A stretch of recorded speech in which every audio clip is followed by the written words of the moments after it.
আজি আমাৰ যাত্ৰা দুৰ্গম কেইবাটাও অঞ্চললৈ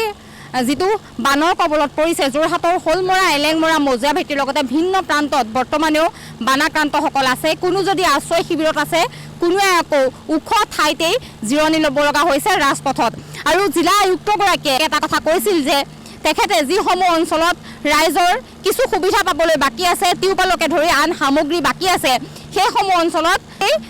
দিয়াৰ ব্যৱস্থা কৰা হ'ব জিলা আয়ুক্তগৰাকীয়ে যেনেদৰে কথা দিছিল ঠিক তেনেদৰে কথা ৰাখিলে আৰু এয়া হ'ব SDRFে টিউপাল লৈ এনেদৰে সেইসমূহ অঞ্চললৈ যাত্ৰা কৰিছে কিয়নো সেইসমূহ অঞ্চলত টিউপালৰ যথেষ্ট অভাৱ হৈছে কিয়নো ৰাজপথতে লোকসকলে পশুধনৰ লগত একেলগে সহৱস্থান কৰিব লগা হৈছে এক দুখ লগা ছবি কালিৰ দিনটোত জিলা আয়ুক্তগৰাকীয়ে নিজেই সেয়া প্ৰত্যক্ষ কৰিছে আৰু তাৰ পাছতেই জিলা আয়ুক্তগৰাকীয়ে আজি পুৱাৰ ভাগতে এনেদৰে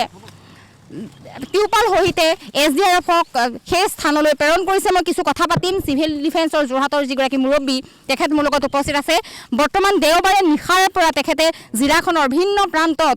গৈ নিজে সকলো পৰিদৰ্শন কৰিছে বানাক্ৰান্তক বিভিন্ন সাহায্য তেওঁ প্ৰদান কৰিছে কিছু মন্তব্য ল'বলৈ মই চেষ্টা কৰিম কিয়নো যোৰহাট জিলাখনতো শেহতীয়াকৈ যি পৰিস্থিতি এক দুখ লগা দৃশ্য এক ভয়াৱহ পৰিস্থিতি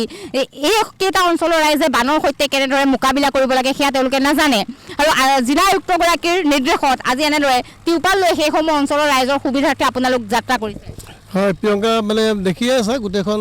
পানী আছিল এতিয়া অৱশ্যে শুকাইছে যদিও এতিয়াও কিন্তু আমাৰ যিটো প্ৰত্যাহ্বান শেষ হোৱা নাই জিলা আয়ুক্তগৰাকীৰ প্ৰত্যক্ষ হস্তক্ষেপত আমি যিমান এজেঞ্চি আছে SDRF NDRF চিভিল ডিফেন্স বাকী যিমান লাইন ডিপাৰ্টমেণ্ট আছে চবেই ৰাতিয়ে দিনে কাম কৰি আছে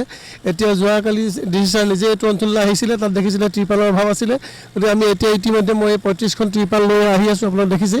গতিকে আমি যিমান পাৰোঁ জিলা প্ৰশাসনৰ তৰফৰ পৰা প্ৰত্যেকটো এজেঞ্চি যোৰহাটত যিমান ডিপাৰ্টমেণ্ট আছে প্ৰত্যেকেই ৰাতিয়ে দিনে কষ্ট কৰি আছে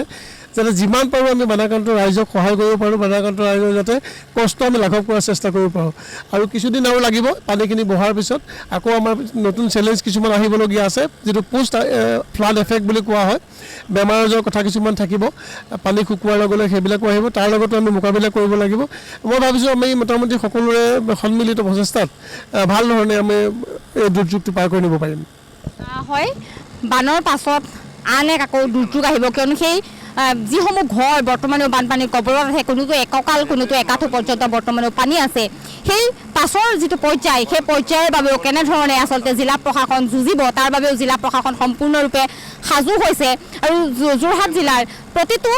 বানাক্ৰান্ত অঞ্চলত যাতে জিলা প্ৰশাসন যাব পাৰে তাৰো ব্যৱস্থা কৰিছে জিলা আয়ুক্তগৰাকীয়ে ভিন্ন স্থানলৈ দুৰ্গম অঞ্চলসমূহলৈ জিলা আয়ুক্তগৰাকী নিজে গৈছে নিশালৈকে জিলা আয়ুক্তগৰাকীয়ে সেয়া পৰ্যবেক্ষণ কৰিছে আৰু যিমান সম্ভৱ সেই বানাক্ৰান্ত ৰাইজক সহায় কৰাৰ চেষ্টা কৰিছে কিছু ক্ষেত্ৰত হয়তো কিছু পলম হৈছে কিয়নো সকলো হাততেই নাথাকে কিছু পলম হৈছে আৰু 5-6 দিনৰ পাছত হ'লেও এনেদৰে ৰাজপথত থকা লোকসকলৰ যাতে সুবিধা হয় তাৰ বাবে টিউপালৰ জিলা প্ৰশাসনে ব্যৱস্থা কৰিছে আৰু কিছু সময়ৰ পাছতে সেইসমূহ অঞ্চলত টিউপাল তেওঁলোকক প্ৰদান কৰা হ'ব আৰু এনেধৰণে যোৰহাটৰ দুৰ্গম অঞ্চলসমূহলৈও SDRF যাত্ৰা কৰিছে আৰু তেওঁলোকক বানৰ সময়ত যিখিনি প্ৰয়োজনীয় সামগ্ৰী সেই প্ৰয়োজনীয় সামগ্ৰীসমূহ দিয়াৰ ব্যৱস্থা কৰিছে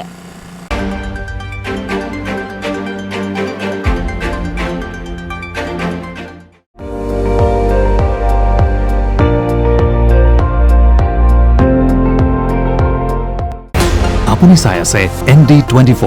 সৰ্বশ্ৰেষ্ঠ নহয় সৰ্বোত্তমৰ দৌৰ